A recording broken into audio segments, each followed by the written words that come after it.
Hello friends, உங்கள்கிட்ட இன்னொரு முக்கியமான விஷயம் சொல்லணும். காஷ்மீர் ட்ரிப்பெல்லாம் முடிச்சுட்டு வந்தாச்சு. எங்களை அவங்க எப்படி கவனிச்சுக்கிட்டாங்க அப்படிங்கிறத அவங்கள்ட்ட சொல்லணும்.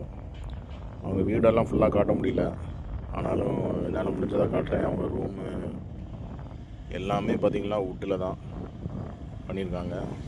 சேரு கட்டிலெல்லாம் நான் பார்க்கவே இல்லை, தரையில் தான் நல்லா கார்பெட்டு போட்டு நல்லா சாப்பாடெல்லாம் செமையாக கவனிச்சிருந்தாங்க. அவங்களோட ஹாஸ்பிட்டாலிட்டி உண்மையிலே பார்த்து நான் அசந்துட்டேன்னு தான் சொல்லணும். எல்லா விதமான ஃபுட்டும், நான்வெஜ்ஜில் என்னெல்லாம் உண்டோ எல்லாமே கிடைக்காங்க. செமையாக சாப்பாடு இப்போ நல்லா கவனிச்சுக்கிட்டாங்க. இந்த ஒரு நாள் அவங்களுக்கு ரொம்ப தேங்க்ஸ் சொல்லணும். இல்லைன்னா ஒரு ஃப்ரெண்டு இந்த மாதிரி இல்லைன்னா நாங்கள் காஷ்மீருக்கு போக பிளானே போட்டிருக்க மாட்டோம். கன்னியாகுமரியை தாண்டுவானான்னு நினச்ச பல பேர்த்துக்கு முன்னாடி நான் இப்போ காஷ்மீரை பார்த்துட்டேங்கும்போது எனக்கு மனசு ரொம்ப சந்தோஷமாக இருக்குது. அதே மாதிரி மக்களே, நீங்களும் சந்தோஷமாக என்ஜாய் பண்ணுங்கள். மனசை டென்ஷன் ஆகாமல் 4 இடம் சுற்றி பார்த்து மனசை ரிலாக்ஸ் பண்ணுங்கள்.